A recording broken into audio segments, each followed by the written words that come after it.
Assalamualaikum warahmatullahi wabarakatuh dan salam sejahtera. Bersama-sama saya pada petang ini adalah kedua-dua Timbalan Menteri, Ketua Setiausaha Kementerian Pendidikan Malaysia dan juga Ketua Pengarah Pelajaran Malaysia. Tahun ini adalah tahun yang sangat mencabar dan kita semua tidak pernah melalui situasi sebegini sebelum ini. Kita dapat lihat seluruh dunia terkesan dengan pandemik COVID-19. Tidak terkecuali negara kita. Pandemik COVID-19 memberi kesan yang cukup mendalam kepada sektor pendidikan. Sekolah terpaksa ditutup selama hampir 4 bulan, di mana seramai lebih 5.7 juta orang murid tidak dapat hadir ke sekolah. Dalam usaha memastikan murid dapat mengikuti pembelajaran secara berterusan, pelaksanaan pengajaran dan pembelajaran secara dalam talian atau kaedah lain yang bersesuaian telah dilaksanakan dalam tempoh tersebut. Terima kasih kami ucapkan kepada guru atas kesungguhan melaksanakan tanggungjawab dan juga kepada ibu bapa yang sentiasa memberi sokongan kepada anak-anak mereka dalam menghadapi situasi yang sukar ini. Kita semua telah berusaha melakukan yang terbaik walaupun terdapat pelbagai kekangan. Namun kami sedar terdapat kelemahan dalam pelaksanaan pembelajaran secara dalam talian. Kaedah home-based learning adalah sesuatu yang baharu dalam kalangan guru, murid dan ibu bapa. Selain itu, ramai dalam kalangan murid tidak dapat mengikuti pembelajaran secara dalam talian kerana akses kepada teknologi komunikasi yang terhad. Ini menyebabkan keberkesanan pengajaran dan pembelajaran yang berasaskan home-based learning agak terhad jika dibandingkan dengan kaedah secara bersemuka. Jika situasi ini berterusan, murid akan menghadapi kesukaran untuk mencapai tahap penguasaan minimum dalam setiap mata pelajaran yang diikuti. Ini akan memberi kesan kepada minat dan motivasi murid untuk terus mengikuti pengajaran dan pembelajaran. Hubungan murid dengan sekolah juga akan terkesan kerana mereka telah terasing dari suasana persekolahan untuk satu tempoh yang panjang. Kami yakin murid, ibu bapa dan guru menyedari betapa perlunya sekolah dibuka semula bagi membolehkan pengajaran dan pembelajaran secara bersemuka dapat dilaksanakan dalam keadaan selamat. Susulan itu berdasarkan pandangan Kementerian Kesihatan Malaysia KKM dan Majlis Keselamatan Negara MKN, sekolah telah dibuka semula untuk murid kelas peperiksaan awam pada 24 Jun yang lalu. Hari ini, genap seminggu, murid tingkatan 5 dan 6 kembali ke sekolah dengan kehadiran yang memberangsangkan. Sejak sekolah dibuka, purata kehadiran murid di seluruh negara adalah 92.4%. Hari ini juga merupakan hari pertama murid prasekolah, tadika dan tabika kerajaan serta swasta kembali ke sekolah. Alhamdulillah, anak-anak kita dapat kembali belajar secara bersemuka dengan kebiasaan baharu di sekolah. Dari segi pemantauan, kami dapati semua sekolah mematuhi garis panduan. Guru dan murid nampaknya begitu teruja dan bersemangat ke sekolah. Ibu bapa melalui Persatuan Ibu Bapa dan Guru PIBG dan Kumpulan Sokongan Ibu Bapa KSIB turut memberi dokongan dan bantuan kepada pihak sekolah. Bagi memantau kesiapsiagaan sekolah, KPM telah menggerakkan Jawatan Kuasa Pengurusan Pembukaan Semula Sekolah JPPSS di peringkat Kementerian, Jabatan Pendidikan Negeri JPN dan Pejabat Pendidikan Daerah PPD. Kami sentiasa memberi keutamaan kepada kesihatan dan keselamatan murid, guru dan warga sekolah sepanjang mereka berada di sekolah. Di samping itu, bilik gerakan pembukaan semula sekolah telah beroperasi mulai 17 Jun 2020. Petugas di bilik gerakan ini akan memberi penjelasan ke atas sebarang persoalan berkaitan pembukaan semula sekolah. Pada 10 Jun 2020, kami memaklumkan bahawa pembukaan semula sekolah bagi murid selain daripada kelas peperiksaan awam akan dilaksanakan secara berperingkat berdasarkan nasihat KKM dan MKN. Tentunya ibu bapa tertanya-tanya, bagaimanakah situasi persekolahan anak-anak apabila sekolah dibuka sepenuhnya kelak? Untuk makluman, ruang dan kapasiti setiap sekolah adalah berbeza. Setelah mengambil kira aspek penjarakan sosial, ada sekolah yang dapat menampung kehadiran murid seperti biasa dan ada juga yang sebaliknya. Oleh yang demikian, pengoperasian sekolah perlu dilaksanakan dengan menggunakan pendekatan berbeza mengikut kapasiti dan keupayaan masing-masing. Berdasarkan analisis dan perincian yang telah dilaksanakan, KPM telah mengenal pasti 3 model pengoperasian pembukaan penuh sekolah yang perlu dijadikan panduan oleh pentadbir sekolah mengikut kesesuaian dan situasi di sekolah masing-masing. Model pertama adalah model 1 sesi. Model ini ialah untuk sekolah yang mempunyai bilik darjah atau ruang yang mencukupi bagi menempatkan semua murid dalam satu sesi setelah mengambil kira penjarakan sosial. Model kedua adalah model 2 sesi. Model ini adalah untuk sekolah sedia ada yang telah beroperasi secara 2 sesi ataupun sekolah 1 sesi yang kini perlu beroperasi secara 2 sesi kerana tidak mempunyai ruang yang mencukupi bagi menempatkan semua murid dengan mengambil kira penjarakan sosial. Model ketiga adalah model penggiliran. Model ini adalah untuk sekolah yang tidak mempunyai ruang mencukupi bagi menempatkan semua murid walaupun dengan melaksanakan model 2 sesi. Kebanyakan sekolah di dalam kategori ini adalah sekolah yang terletak dalam kawasan berkepadatan penduduk yang tinggi. Bagi model penggiliran untuk sekolah menengah, murid tingkatan 5 dan 6 perlu hadir ke sekolah setiap hari. Manakala kehadiran murid tingkatan 1 hingga tingkatan 4 perlu dibuat secara bergilir-gilir mengikut kelas atau aliran tertentu. Pihak sekolah hendaklah menentukan bentuk penggiliran yang sesuai berdasarkan keperluan murid. Contohnya, jika sekolah mempunyai ruang yang mencukupi, murid tingkatan 4 akan turut hadir setiap hari. Keutamaan diberi sebagai persediaan untuk menduduki peperiksaan SPM pada tahun hadapan. Bagaimana pula model penggiliran bagi murid sekolah rendah? Murid tahun 1 hingga tahun 6 boleh hadir secara bergilir-gilir mengikut kelas atau tahap. Dalam hal ini, pihak sekolah yang menentukan bentuk penggiliran bersesuaian.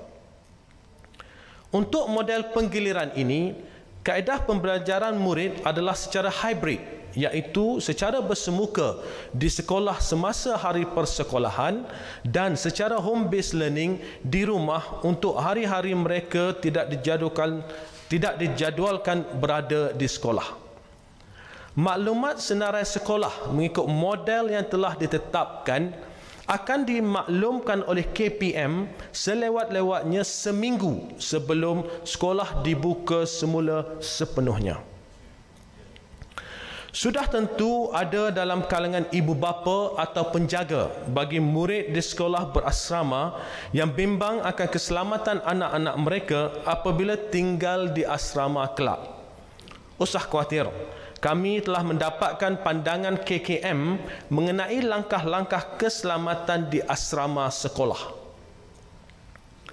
Pembukaan semula sekolah berasrama akan dilaksanakan mengikut kapasiti asrama sekolah masing-masing.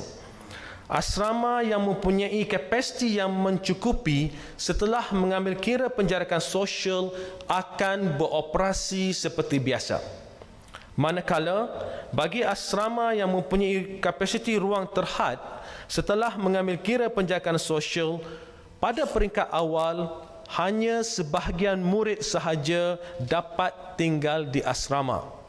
Antara kekangan utama adalah penggunaan katil 2 tingkat atau double decker. Kami telah meneliti perkara ini bersama-sama KKM. Mengikut saranan KKM, pada peringkat awal kemasukan, murid hanya menggunakan katil bawah sahaja. Namun, selepas tempoh 14 hari, kumpulan murid baharu dibenarkan masuk ke asrama dengan menempatkan murid sedia ada di katil atas, manakala murid baharu di katil bawah. Prosedur ini diteruskan sehingga semua murid dapat kembali di asrama. Setelah mengambil kira saranan KKM, secara umumnya, untuk asrama yang menggunakan katil 2 tingkat, semua murid dijangka dapat kembali ke asrama dalam tempoh 28 hingga 42 hari daripada 24 Jun 2020, mengambil kira pusingan 14 hari. Tempoh untuk kembali ke asrama ini bergantung kepada bilangan murid dan akan ditetapkan oleh pihak sekolah. Sudah pasti guru, murid dan ibu bapa tertanya-tanya bilakah tarikh pembukaan penuh sekolah. Berdasarkan penilaian ke atas kesiapsiagaan dan persiapan pembukaan semula sekolah, kami yakin bahawa semua sekolah telah bersedia untuk dibuka semula. Pentadbir sekolah juga telah membuat perancangan teliti bagi menguruskan kemasukan murid sepenuhnya. Namun, dalam membuat keputusan mengenai pembukaan semula sekolah, KPM sentiasa merujuk kepada KKM dan MKN. Berdasarkan situasi semasa penularan wabak COVID-19, KKM dan MKN bersetuju bahawa pembukaan penuh sekolah boleh dilaksanakan dalam tempoh terdekat. Setelah mengambil kira saranan KKM dan MKN, KPM menetapkan supaya pembukaan semula sekolah untuk murid bukan kelas peperiksaan awam dilaksanakan secara berperingkat. Bagi sekolah menengah, murid tingkatan 1 hingga tingkatan 4 serta murid kelas peralihan akan kembali ke sekolah bermula pada hari Rabu 15 Julai 2020. Untuk sekolah rendah pula, murid tahun 5 dan tahun 6 akan kembali ke sekolah pada hari Rabu 15 Julai 2020. Manakala tarikh pembukaan semula sekolah bagi murid tahun 1 hingga tahun 4 adalah pada hari Rabu 22 Julai 2020. Bagaimana pula dengan kemasukan murid tingkatan 6 semester 1 tahun 2020? Untuk makluman, keputusan penawaran kemasukan calon lepasan SPM 2019 ke tingkatan 6 semester 1 tahun 2020 boleh disemak mulai hari ini melalui portal KPM. Murid akan mendaftar pada hari Rabu 15 Julai 2020. Tarikh pembukaan semula sekolah ini terpakai kepada semua sekolah kerajaan, sekolah bantuan kerajaan, sekolah swasta, sekolah antarabangsa dan mana-mana institusi pendidikan yang berdaftar dengan KPM. Bagi sekolah yang tidak berdaftar dengan KPM pula, mereka juga disaran untuk mengikut tarikh pembukaan penuh sekolah yang telah ditetapkan. Kami juga banyak menerima pertanyaan bilakah pusat tuition, pusat bahasa, pusat perkembangan dan sebagainya boleh dibuka semula?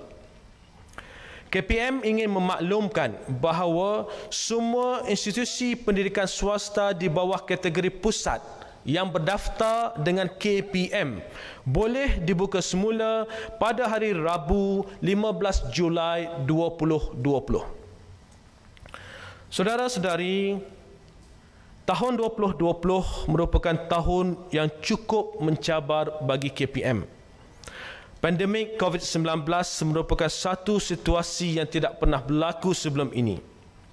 Oleh yang demikian, penyelesaian untuk isu yang timbul sepanjang tempoh ini tentunya memerlukan pendekatan atau kaedah yang luar dari kebiasaan.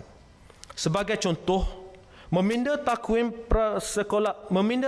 persekolahan tahun 2020 merupakan satu cabaran yang amat besar bagi KPM. Bak kata pepatah, ditelan mati emak, diluah mati bapa. Selama ini takwim persekolahan setiap tahun hampir sama coraknya. Namun tahun ini keadaannya cukup berbeza. Seperti mana saya jelaskan pada awal tadi, KPM mendapati pengajaran dan pembelajaran murid secara dalam talian dan secara home based learning adalah kurang berkesan berbanding secara bersemuka. Dalam membuat keputusan kompleks sebegini, kami perlu merancang dengan teliti. Kami mesti melihat secara menyeluruh dalam jangka sederhana dan dalam jangka panjang.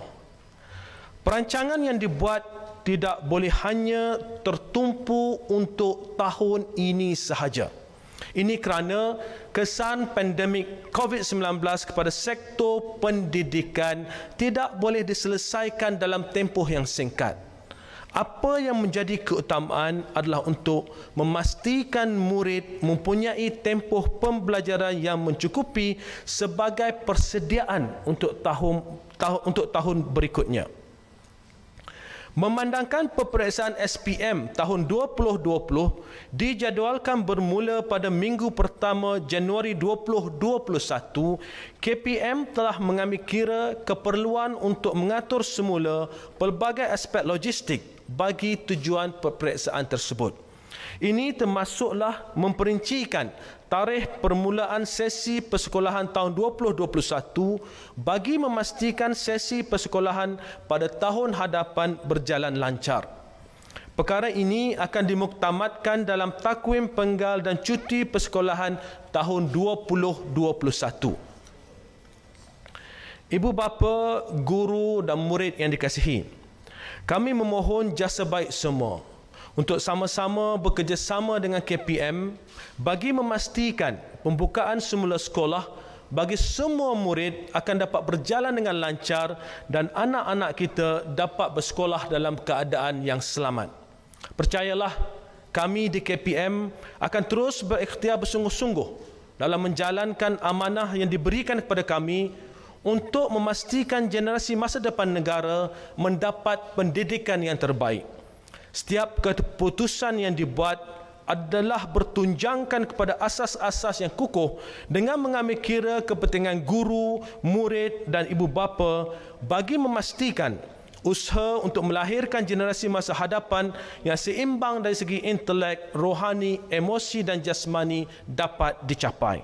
Berakit-rakit ke hulu, berenang-renang ke tepian, bersakit-sakit dahulu, bersenang-senang kemudian. Sekian, Assalamualaikum warahmatullahi wabarakatuh. Ada soalan, silakan. Syukur Datuk. Soalan saya, apakah indikasi semasa yang dijadikan kayu ukuran oleh KPM untuk dengan yakinnya membuka sesi persekolahan untuk semua pelajar walaupun negara kita masih belum bebas lagi dari wabak COVID-19? Thank you. Okey. Apakah justifikasi yang digunakan oleh KKM? Seperti mana saya jelaskan tadi, setiap keputusan yang kami di KKM ambil untuk membuka apa sahaja peringkat persekolahan, kita berbincang dengan mendalam, dengan teliti bersama-sama dengan pihak KKM dan juga pihak MKN. Ya, apa yang pasti risikonya tetap ada. Itu kita tahu bahawa risikonya tetap ada, tetapi apa yang perlu dilakukan oleh pihak sekolah dan dalam konteks kami KPM adalah untuk memastikan segala SOP yang ada dalam garis panduan dapat dipatuhi dengan baik. Ya, sebab itulah jika dilihat di sekolah-sekolah, penekanan yang diberikan adalah terutamanya dalam aspek social distancing atau penjarakan sosial dan juga dalam aspek kebersihan dan keselamatan anak-anak di sekolah. Sekali lagi saya ingin tegaskan bahawa keputusan ini dibuat selepas pembincangan yang mendalam bersama dengan pihak KKM dan MKN mengambil kira situasi COVID-19 yang bertambah baik pada akhir-akhir ini. Ada lagi? Assalamualaikum Doktor, saya Rozli dari Bernama. Baik, soalan yang pertama ya. Adakah hanya berfokus pada PDP saja dan bagaimana pula dengan aktiviti ko-akademik dan kurikulum? Boleh dijalankan seperti biasa atau tidak? Dan soalan kedua, model pengoperasian yang disebut doktor tadi, boleh campur atau tidak model? Satu sesi, dua sesi penggiliran atau hanya satu sahaja? Terima kasih. Okey, soalan pertama. Aktiviti ko-kurikulum, aktiviti sukan, perhimpunan dan sebagainya. Tidak ada sebarang aktiviti ko-kurikulum atau aktiviti sukan yang boleh dijalankan sehinggalah kita memberikan maklumat lanjut. Ya, buat masa ini pelajar datang ke sekolah adalah untuk tujuan pengajaran dan pembelajaran sahaja. Ya, setiap keputusan berkaitan dengan aktiviti ko-kurikulum ataupun aktiviti sukan akan dimaklumkan dari masa ke semasa. Berkaitan dengan model persekolahan tadi, setiap sekolah akan memilih satu model. Dan setiap sekolah, saya ingin jelaskan bahawa pihak kementerian berbincang dan kami merangka 3 model pilihan yang sekolah boleh tetapkan berdasarkan kapasiti di sekolah. Jadi model ini pihak sekolah akan lihat kapasiti di sekolah, mengambil kira penjarakan sosial, model manakah yang terbaik. Maknanya satu sekolah satu model sahaja. Ya. Jadi katakanlah sekolah itu mempunyai kapasiti yang cukup. Ya. Maknanya dia ada bilik yang lebih, dia ada tempat bilik-bilik sumber dan sebagainya yang boleh digunakan sebagai bilik darjah dan ada penjarakan sosial yang boleh dilaksanakan, maka mereka boleh memanggil pelajar-pelajar balik seperti biasa.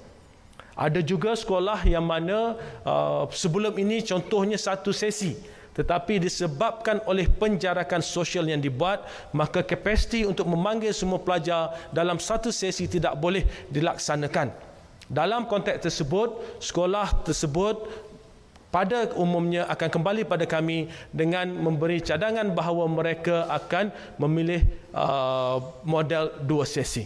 Jadi kita telah mendapat maklumat daripada sekolah, berapa buah sekolah yang akan melaksanakan model 1 sesi, model 2 sesi atau model penggiliran.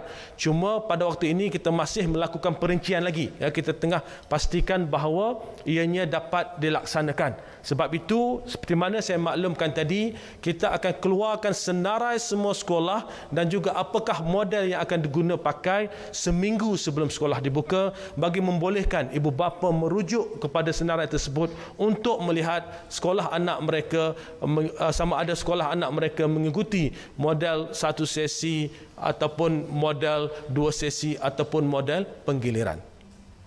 Ada lagi? Silakan. Assalamualaikum Doktor, saya Rosma daripada RTM. Saya ada 2 soalan berkaitan dengan kantin. Adakah pelajar, terutama pelajar murid sekolah rendah, diwajibkan untuk membawa bekalan makanan mereka sendiri dan bagaimana pemantauan kebersihan sekolah khususnya di kantin dan tandas dibuat?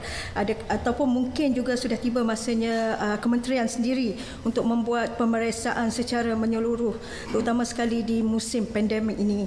Dan untuk soalan yang kedua, untuk terutama sekali di murid tahap 1, darjah 1 dan darjah 2 misalnya, adakah kaki tangan sekolah boleh memberi jaminan untuk memastikan mereka mengikut SOP kebersihan, memandangkan kita faham darjah 1 dan darjah 2 umur mereka masih lagi terlalu muda, mungkin mereka tidak merasakan SOP itu begitu penting. Terima kasih. Okey, saya jawab soalan pertama berkaitan dengan kantin di sekolah rendah, sama ada pelajar diwajibkan membawa bekalan makanan sendiri. Seperti mana kita sebut dalam garis panduan pembukaan semula sekolah, pelajar digalakkan, kita tak wajibkan, digalakkan untuk membawa makanan sendiri. Dan saya ingin mengambil kesempatan ini untuk menjelaskan berkaitan dengan operasi kantin sekolah. Ya, buat masa ini untuk pelajar tingkatan 5 dan tingkatan 6, kita dah lihat kantin beroperasi di mana semua makanan di kantin akan dibungkus terlebih dahulu. Ya, semua makanan di kantin akan dibungkus terlebih dahulu dan waktu rehat akan dilaksanakan secara berperingkat, ya. Dan secara umumnya sekiranya pelajar ke kantin untuk membeli makanan, maka mereka perlu mematuhi penjarakan sosial. Sebab itu kalau kita lihat di kantin-kantin sekolah dah ada tanda penjarakan sosial bagi memastikan sekiranya pelajar beratur di kantin, maka adanya penjarakan sosial dan tidak berlakunya kesesakan. Namun berdasarkan tinjauan kami ke sekolah-sekolah, ada sekolah yang mengambil pendekatan yang sedikit berbeza. Ya, ada sekolah yang melakukan pre-order, pre-booking siap-siap kepada pihak kantin. Pihak kantin menyediakan makanan yang diorder oleh pelajar, ditempah oleh pelajar, dan makanan ini dihantar ke bilik darjah. Jadi ada pelbagai kaedah, tetapi prinsip asas yang perlu dipatuhi oleh setiap sekolah adalah dalam sebarang pergerakan di kantin mesti ada penjarakan sosial dan makanan-makanan di kantin mesti dibungkus. Itu prinsip asas yang semua sekolah perlu patuhi. Yang kedua adalah berkaitan dengan sama ada murid di tahun 1 dan tahun 2 dapat mengikuti apakah kaedah-kaedah SOP yang telah yang perlu dilaksanakan. Saya berkesempatan untuk melawat pelajar prasekolah yang memulakan persekolahan pagi ini, dan alhamdulillah kita lihat dengan keadaan susunan meja yang teratur, dengan adanya penjarakan sosial, pengawalan murid dalam bilik darjah adalah lebih mudah. Ya, maknanya pelajar-pelajar ini duduk di kerusi masing-masing, dan apabila mereka duduk di kerusi itu, kita tahu ada penjarakan sosial 1 meter di antara satu sama lain. Dan kami yakin di KPM insya-Allah, ya, guru-guru dengan kerjasama ibu bapa berpesan kepada anak-anak, dan kami yakin anak-anak di tahun 1 dan tahun 2 akan turut sama dapat mengikuti segala garis panduan yang telah ditetapkan. Silakan. Assalamualaikum YB. Soalan saya berkenaan dengan status sekolah tahfiz. Adakah akan dibuka dengan tarikh yang sama, terutamanya sekolah tahfiz yang bukan di bawah KPM? Seperti mana saya sebut dalam ucapan saya tadi, sekolah-sekolah yang berdaftar di bawah KPM perlu mengikuti tarikh yang seperti mana yang kita tetapkan, manakala sekolah-sekolah yang tidak berdaftar dengan KPM disarankan supaya mematuhi saranan atau mematuhi tarikh yang telah dicadangkan oleh KPM. Okey. Ada lagi? Silakan. Okay, tak apa nak tanya doktor. Banyak pun tak apa. Azri daripada Bernama TV, saya nak tanya 2 soalan dengan doktor. Satu mengenai kaedah penggiliran seperti yang doktor beritahu tadi, pelajar ada kaedah penggiliran. So bagaimana pula dengan cikgu? Kita tahu ada sekolah sesi pagi dan sesi petang. So mungkin ada guru-guru yang mempunyai anak-anak yang ingin bersekolah sesi pagi ataupun sesi petang. So mungkin KPM akan memperkenalkan sistem penggiliran juga kepada guru-guru. Dan lagi satu nak tanya kepada doktor, hari ini merupakan hari pertama taska ataupun prasekolah dibuka. Jadi ada setengah taska ataupun prasekolah telah mengenakan kenaikan harga kepada ibu bapa dengan alasan taska perlu mematuhi SOP. Namun hand sanitizer, mask dan juga borang kesihatan murid perlu dibawa sendiri oleh ibu bapa. Jadi pertanyaan ibu bapa, mana rasionalnya kenaikan harga itu? So mungkin itu soalan daripada saya. Terima kasih. Okey, tentang penggiliran guru, ya. Apabila sekolah satu sesi dijadikan 2 sesi, maka pihak sekolah bukan sahaja akan menyusun jadual untuk pelajar, tapi pihak sekolah juga akan menyusun jadual untuk guru-guru. Jadi sebab itu saya sebut tadi, pihak sekolah akan membuat perincian tentang bilakah guru akan datang ke sekolah, sama ada sesi pagi atau sesi petang. Dalam konteks ini banyak ditimbulkan persoalan, bagaimanakah sekiranya guru itu mengajar sekolah sesi pagi tingkatan di sekolah sesi pagi dan juga mengajar di sebelah petang sebagai contoh. Okey, dalam konteks tersebut pihak sekolah akan melihat situasi tersebut dan memberikan flexibility kepada guru ini untuk datang pada akhir tempoh waktu pagi dan meneruskan pada waktu sesi petang. Jadi ada overlap jumlah dengan tanpa menambah jumlah jam kehadiran ke sekolah, boleh dilaksanakan flexibility supaya ada overlap, dapat mengajar di sebelah pagi towards the hujung-hujung dan seterusnya meneruskan dengan sekolah sebelah petang. Jadi kami yakin insya-Allah banyak kaedah yang boleh dilaksanakan bagi memastikan penggiliran ini dapat dijalankan dengan efektif dan efisien. Dan seterusnya berkaitan dengan harga tadi, ini pertama kali saya mendapat maklumat, let me check berkaitan dengan hal tersebut. Ada lagi? Tak ada? Clear? Okey. Okay, Doktor, apabila sekolah dah dibuka kepada semua murid, sekiranya berlaku jangkitan COVID-19, kita tidaklah minta, na'udzubillah, tapi sekiranya berlaku, adakah pihak sekolah akan dipertanggungjawabkan dan apakah SOP yang akan dilakukan oleh pihak sekolah jika berlaku jangkitan? Terima kasih. Sekiranya berlaku jangkitan di sekolah, ya, as you said, na'udzubillah, ya, apa yang penting adalah kita akan merujuk kepada KKM langkah-langkah yang kita perlu laksanakan, ya. Pihak KKM akan memberikan langkah-langkah yang perlu pihak sekolah laksanakan dan pihak sekolah akan mematuhi sepenuhnya, ya, jika berlaku sesuatu apa sahaja arahan pihak Kementerian Kesihatan berkaitan dengan hal tersebut. Okay, right. Thank you. Assalamualaikum.